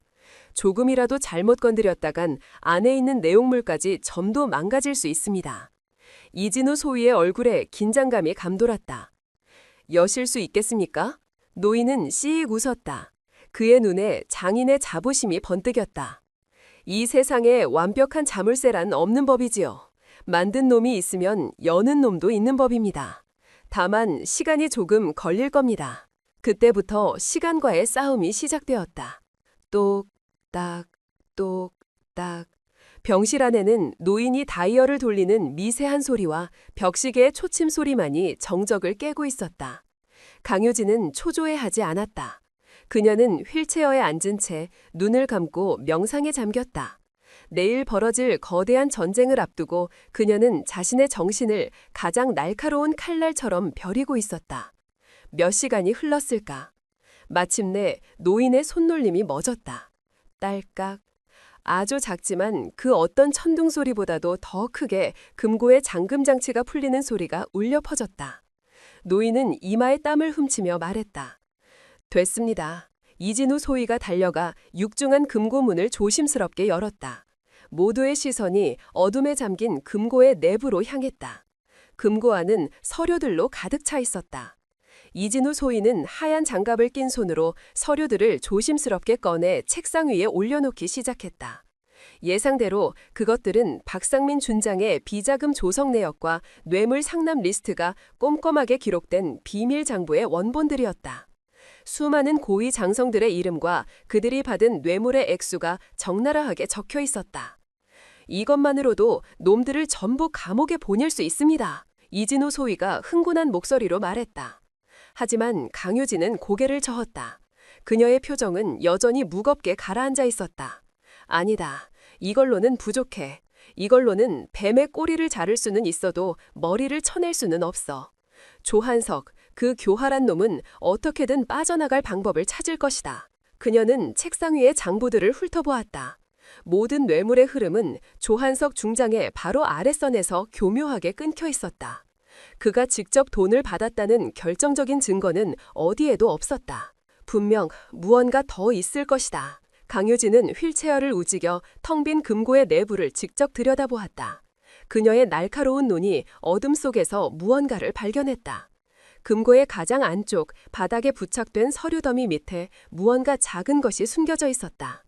그녀는 손을 뻗어 그것을 꺼내들었다. 그것은 손톱만한 크기의 검은색 외장 하드디스크였다. 순간 병실 안에 모든 사람들의 숨소리가 멎었다. 저 작은 물건 안에 이 모든 사건의 핵심이 담겨 있을지도 모른다는 예감이 모두의 뇌리를 스치고 지나갔다. 이진우 소위가 떨리는 손으로 노트북에 외장 하드를 연결했다. 화면에 암호 입력창이 나타났다. 암호가 걸려 있습니다. 강효진은 잠시 생각에 잠겼다. 그녀는 조한석이라는 인간의 탐욕과 그의 성격에 대해 머릿속으로 그려보았다. 그는 치밀하지만 동시에 지독할 정도로 오만한 인간이다. 그는 분명 자신이 가장 중요하게 여기는 무언가를 암호로 설정했을 것이다. 그녀가 나지막이 입을 열었다. 흑십자회. 예? 그들의 사조직 이름 블랙크로스를 입력해봐. BLACKCROS. 그리고 그의 군번을 뒤에 붙여. 이진호 소위가 그녀가 말하는 대로 암호를 입력하고 엔터키를 눌렀다. 찰칵. 암호가 풀리며 하드디스크 안에 숨겨져 있던 수많은 파일들이 화면에 나타났다. 파일들을 확인하는 순간 이진호 소위의 얼굴이 경악으로 하얗게 질려버렸다. 그의 입에서 믿을 수 없다는 탄식이 터져나왔다. 이럴 수가, 세상에. 그 안에는 단순히 19사단의 비리 내역만 담겨 있는 것이 아니었다. 그것은 지난 20년간 조한석의 흑십자회가 대한민국 군 전체에 거미줄처럼 뻗어나간 모든 부패의 역사가 담긴 거대한 판도라의 상사 그 자체였다. 무기 도입 비리, 인사청탁, 군납 업체와의 유착관계, 대한민국 군의 가장 추악한 치부들이 그 작은 하드디스크 안에 고스란히 담겨 있었다. 그리고 그 모든 범죄의 정점에는 단 한 사람의 이름, 조한석이 선명하게 새겨져 있었다. 하지만 모두를 가장 충격에 빠뜨린 것은 가장 마지막 폴더에 담겨있던 알파 파일이라는 이름의 동영상 파일 하나였다. 강유진은 떨리는 손으로 그 파일을 클릭했다. 화면이 켜지고 날짜가 표시되었다. 5년 전이었다. 영상은 어두운 탄약고 안에서 몰래 설치된 CCTV 카메라로 촬영된 듯 화질이 좋지 않았다. 영상 속에는 지금보다 조금 더 젊어 보이는 조한석의 모습이 보였다. 그리고 그의 앞에는 당시 합참의장 후보 자리를 놓고 그와 치열하게 경쟁하던 강직하기로 소문난 김영환 대장이 서 있었다. 김영환 대장이 분노에 찬 목소리로 조한석에게 소리치고 있었다. 이런 미친 짓은 당장 그만둬, 조장군. 불량포탄을 훈련에 사용하겠다니. 자칫하면 수십 명의 병사들이 목숨을 잃을 수도 있단 말이다. 조한석은 비릿한 미소를 지으며 대답했다. 걱정 마시죠, 선배님. 불의의 사고는 선배님이 참관하시는 바로 그 훈련장에서만 일어날 테니까요. 아주 약간의 실수를 곁들여서 말입니다. 니농, 설마? 김영환 대장의 얼굴이 경악으로 물들었다. 이 모든 것은 선배님을 위한 저의 마지막 선물입니다. 부디 저 세상에서는 편히 쉬시길 바랍니다. 조한석일 손짓하자 어둠 속에서 그의 부하들이 나타나 김영환 대장을 덮쳤다. 영상은 격렬한 몸싸움과 함께 김영환 대장의 짧은 비명, 그리고 화면이 검게 변하며 끝이 났다. 며칠 후 김영환 대장은 포탄 오발 사고로 훈련을 참관하던 중 불의의 사고로 사망했다. 당시 군은 철저한 조사를 약속했지만 결국 원인 불명의 안타까운 사고로 종결되었다.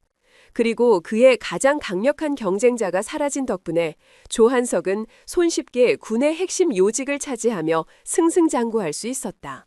모든 퍼즐이 마침내 맞춰졌다. 이것은 단순한 부패 사건이 아니었다. 이것은 자신의 권력을 위해 동료를 살해하고 수십 년간 국가를 좀먹어온 한 악마에 대한 기록이었다. 박상민은 아마도 만일의 사태를 대비해 조한석을 협박할 카드로 이 모든 것을 비밀리에 보관해 왔을 터였다. 강유진은 조용히 노트북을 덮었다. 그녀의 온몸이 차가운 분노로 떨리고 있었다. 그녀는 5년 전 김영환 대장의 장례식장에서 조한석이 흘리던 악어의 눈물을 떠올렸다. 그녀는 창밖을 바라보았다. 동쪽 하늘이 서서히 밝아오고 있었다. 마지막 결전의 아침이 밝아온 것이다. 그녀의 손에는 이제 악마의 심장을 꿰뚫을 가장 날카롭고 확실한 칼이 쥐어져 있었다. 이 소위 그녀가 나지막이 불렀다. 내일 청문회장에 아주 특별한 손님 한 분을 추가로 모셔야겠다. 그녀의 눈이 차갑게 빛났다.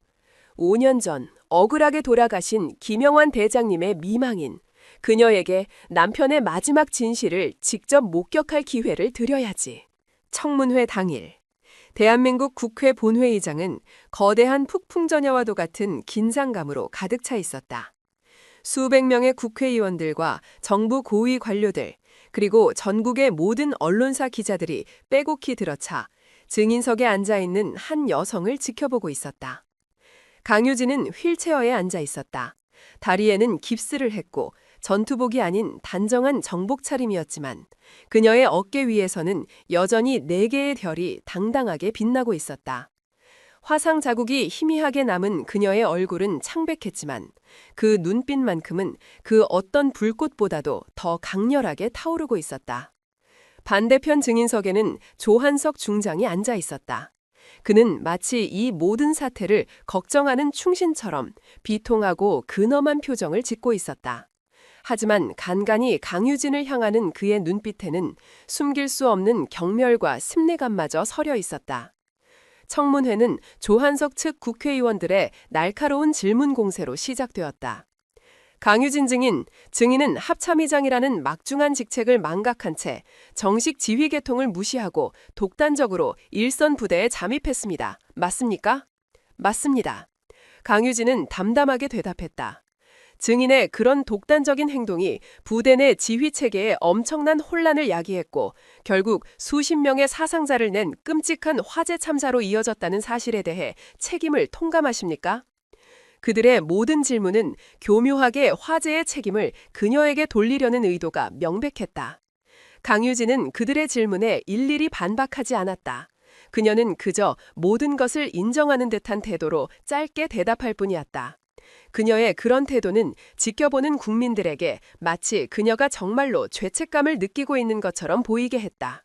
조한석의 입가에 희미한 미소가 떠올랐다. 모든 것이 그의 시나리오대로 흘러가고 있었다. 마침내 조한석 측 국방위원장이 결정타를 날렸다. 결론적으로 증인의 사적인 감정, 아들을 구하겠다는 모성애가 군 전체를 위험에 빠뜨린 것입니다. 군의 최고 지휘관으로서 감정을 통제하지 못하는 여성 리더십의 한계를 명백히 보여준 것 아닙니까? 이에 대해 어떻게 생각하십니까? 장내가 술렁였다. 가장 모욕적이고 가장 본질을 흐리는 질문이었다. 바로 그때였다. 강유진이 처음으로 고개를 들고 질문을 한 국회의원을 똑바로 쏘아보았다. 그녀의 눈빛이 이전과는 비교할 수 없을 정도로 차갑고 날카로워졌다. 그녀가 마이크를 잡았다. 그녀의 목소리는 나지막했지만 본회의장 전체를 압도하는 힘이 실려 있었다. 그렇습니다. 저는 제 아들을 구하기 위해 불길 속으로 뛰어들었습니다. 그것이 어머니로서의 제 본능이었습니다. 하지만 제가 그 지옥 속에서 목숨을 걸고 구해낸 것이 과연 제 아들 하나뿐이었다고 생각하십니까? 그녀는 옆에 앉아있던 이진우 소위에게 눈짓했다. 이진우 소위는 준비해온 노트북을 꺼내 본회의장 대형 스크린과 연결했다. 지금부터 제가 그 불길 속에서 진정으로 무엇을 구했는지 이 자리에 계신 모든 분들께 그리고 이 모든 것을 지켜보고 계신 국민 여러분께 직접 보여드리겠습니다. 스크린이 켜지고 그날 밤 그녀가 목숨 걸고 빼내온 금고 안에서 발견된 수많은 비밀 장부들이 화면에 나타나기 시작했다. 박상민 준장을 필두로 한 수십 명의 장성들이 지난 수년간 어떻게 군수물자를 빼돌리고 어떻게 뇌물을 상납했는지가 적나라하게 드러났다. 본 회의장이 거대한 충격으로 술렁이기 시작했다. 조한석의 얼굴이 순간 굳어졌다. 강효진의 목소리가 장내에 울려 퍼졌다. 이것이 저들이 말하는 군 기강의 실체입니다. 병사들은 썩은 밥을 먹고 허술하게 짝이 없는 막사에서 잠을 자고 있을 때 저들의 뱃속과 주머니는 이렇게 더러운 돈으로 채워지고 있었습니다. 거짓말! 저것은 모두 조작된 자료요! 조한석이 자리에서 벌떡 일어나 소리쳤다. 하지만 강효진은 그의 말을 무시했다. 조작이라고 하셨습니까, 조한석 장군? 좋습니다. 그렇다면 지금부터는 결코 조작할 수 없는 영상을 하나 보여드리겠습니다. 그녀의 시선이 방청석 한쪽에 조용히 앉아있는 한 중년 여성을 향했다. 5년 전 남편을 잃고 슬픔에 잠겨있던 김영환 대장의 미망인이었다. 그녀는 강효진의 연락을 받고 오늘 이 자리에 모든 용기를 내어 참석한 것이었다. 이 영상은 5년 전 불의의 사고로 돌아가신 고 김영환 대장님의 마지막 모습이 담긴 영상입니다. 그 말이 떨어지는 순간 조한석의 얼굴이 새하얗게 질려버렸다. 그는 자신의 눈을 의심했다. 저 여자가 어떻게 저 영상을... 스크린에 5년 전 어두운 탄약고의 영상이 재생되기 시작했다. 조한석과 김영환 대장의 대화. 이런 미친 짓은 당장 그만둬! 불의의 사고는 선배님이 참관하시는 바로 그 훈련장에서만 일어날 테니까요. 니놈 설마... 부디 저 세상에서는 편히 쉬시길 바랍니다. 그리고 이어지는 조한석의 부하들이 김영환 대장을 덮치는 마지막 장면까지. 본 회의장은 그야말로 거대한 폭탄을 맞은 듯한 충격에 휩싸였다. 의원들은 자리에서 일어났고 기자들은 미친 듯이 카메라 셔터를 눌러댔다. 여보. 방청석에서 김영환 대장의 미망인이 비명을 지르며 오열하기 시작했다.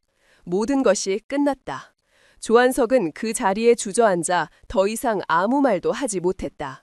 그의 얼굴에는 자신의 모든 것이 끝났다는 절망감만이 남아있었다. 강효진은 자신의 휠체어를 직접 밀어 그의 바로 앞까지 다가갔다. 그녀는 마이크 없이 오직 그에게만 들릴 정도로 얼음처럼 차가운 목소리로 속삭였다. 내 리더십이 감정적이라고 했던가? 그래, 맞다. 나는 지금 아주 감정적이다. 그녀의 눈에서 뜨거운 눈물이 흘러내렸다. 그것은 슬픔의 눈물이 아니었다. 5년 전 죽어간 동료를 위한 그리고 수십 년간 썩어 문드러진 군을 위한 뜨거운 분노의 눈물이었다. 내 동료를 죽이고 내 부하들을 굶기고 내 아들을 죽음으로 몰고 간 니놈을 내 손으로 직접 심판하고 싶은 이 감정, 이것이 바로 지금 내가 느끼는 사적인 감정이다. 그녀는 눈물을 닦았다. 그리고는 본회의장 가장 높은 곳에 앉아 이 모든 상황을 굳은 얼굴로 지켜보고 있던 대통령을 향해 마지막 경례를 붙였다. 대통령님, 이제 모든 진실이 밝혀졌습니다. 이 자리에서 대한민국의 적이자 우리 군의 암적인 존재인 저 반역자를 국군 통수권자로서 직접 심판해 주시길 바랍니다. 그녀의 외침이 본회의장 전체를 울렸다. 대통령은 자리에서 일어섰다. 그리고 망설임 없이 단호하고 위험 있는 목소리로 명령했다. 헌병대는 지금 즉시 저 자리에 있는 조한석 중장을 살인 및 반란죄 혐의로 체포하라. 청문회장에 대기하고 있던 헌병들이 일제히 조한석에게로 달려들었다. 이건 무효야. 이건 음모다. 놔라 이놈들. 조한석은 마지막 발악을 했지만 그의 추악한 저항은 헌병들의 손에 무력하게 진압되었다. 그의 어깨에서 별 3개가 달린 계급장이 거칠게 뜯겨져 나갔다. 대한민국 군 역사상 가장 거대하고 추악했던 부패의 카르텔, 흑십자회가 전 국민이 지켜보는 앞에서 완전히 무너져 내리는 순간이었다. 강효진은 그 모습을 조용히 끝까지 지켜보았다. 그녀의 마지막 전쟁이 마침내 끝난 것이다. 청문회의 문이 닫히자 새로운 시대의 문이 열렸다. 조한석 중장과 흑십자회에 연루된 모든 부패 군인들은 군복을 벗고 차가운 감옥에서 자신들의 죗값을 치르게 되었다. 그들이 빼돌렸던 막대한 비자금은 모두 국고로 환수되어 병사들의 복지를 위해 사용되었다. 조한석이라는 거대한 암세포가 제거되자 대한민국군은 아픔을 딛고 스스로를 정화하기 위한 길고 고통스러운 개혁의 길에 들어섰다. 가장 큰 변화의 바람이 분 곳은 비극의 시작이었던 19사단이었다. 부실공사로 지어졌던 모든 건물들은 완전히 철거되었다. 그리고 그 자리에는 가장 튼튼하고 안전한 자재들을 사용한 새로운 막사와 훈련 시설들이 들어서기 시작했다. 병사들에게는 최신 방한 피복과 최고 품질의 식사가 제공되었다. 부조리와 폭력이 사라진 병영에는 건강한 웃음소리와 활기가 넘쳐 흘렀다. 화재 현장에서 큰 부상을 입었던 강유진의 아들 강민준 병장 또한 기적적으로 건강을 회복했다. 그는 어머니의 길을 따라 진정한 군인으로 거듭나기 위해 장교 시험에 지원했고 당당히 합격했다. 그는 더 이상 나약한 피해자가 아니었다. 그는 어머니의 자랑스러운 아들이자 새로운 군대를 이끌어갈 늠름한 미래의 지휘관이었다. 그리고 몇 달의 시간이 흘렀다. 차가운 겨울이 지나고 따스한 봄 햇살이 내리쬐는 어느 아침. 한 대의 검은 지휘 차량이 완전히 새로운 모습으로 탈바꿈한 19사단의 위병소를 조용히 통과했다. 차에서 내린 사람은 바로 강유진 대장이었다. 그녀는 아직 휠체어에 의지하고 있었지만 그 모습은 조금도 약해 보이지 않았다. 오히려 모든 시련을 이겨낸 거목처럼 더없이 단단하고 평온해 보였다. 그녀는 새로 부임한 사단장의 안내를 받아 새롭게 지어진 신축 막사의 옥상으로 올라갔다. 그녀의 눈앞에 놀라운 광경이 펼쳐졌다. 불타버린 폐허 위로 견고하고 튼튼하게 지어진 수십 동의 새로운 건물들이 위용을 뽐내고 있었다. 그리고 연병장에서는 수백 명의 병사들이 힘찬 함성과 함께 아침 훈련에 매진하고 있었다. 그들의 얼굴에는 더 이상 절망이나 두려움이 없었다. 오직 자신감과 희망만을 가득했다. 강유진의 시선이 그 수많은 병사들 사이 가장 앞에서 힘차게 구령을 외치고 있는 한 젊은 소대장을 향했다. 짧은 머리, 다부진 체격, 햇살에 그을린 건강한 얼굴. 바로 그녀의 아들, 이제는 장교가 된 강민준 소위였다. 그는 동료 병사들과 함께 땀 흘리며 가장 낮은 곳에서부터 가장 올바른 방식으로 새로운 군대를 만들어 나가고 있었다. 강유진은 아무 말 없이 그 광경을 가만히 내려다보았다.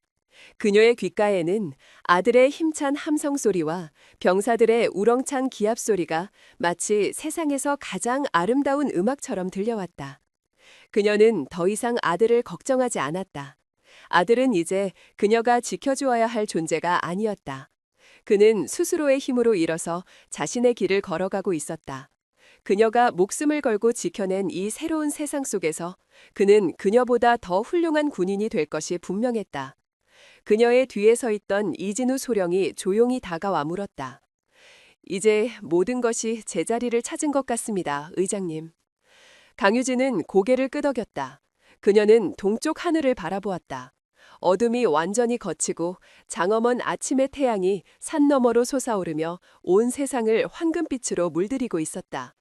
그것은 단순히 하루의 시작을 알리는 해가 아니었다. 그것은 길고 길었던 절망의 밤이 끝나고 마침내 찾아온 희망의 새벽을 알리는 진정한 여명이었다. 강유진의 입가에 아주 오랜만에 따뜻하고 평온한 미소가 떠올랐다. 그녀의 싸움은 끝났지만 그녀가 뿌린 희망의 씨앗은 이제 막 싹을 틔우기 시작한 것이다. 냉강의 시대는 저물었지만 그녀의 유산은 저 찬란한 아침 햇살처럼 대한민국군의 미래를 영원히 비출 터였다. 한 명의 어머니는 전사가 되었고 한 명의 장군은 영웅이 되었습니다. 강철 같은 의지와 물러서지 않는 용기로 그녀는 아들을 콘크리트 무덤에서 구했을 뿐만 아니라 썩어 문드러진 군대 전체를 구해냈습니다. 여러분이 생각하기에 불길 속으로 뛰어든 영웅적인 행동과 거대한 부패의 네트워크를 무너뜨린 치밀한 두뇌 싸움 중 어느 것이 냉강 신화의 가장 위대한 순간이었을까요? 여러분의 생각을 댓글로 남겨 공유해 주세요. 들어주셔서 감사합니다.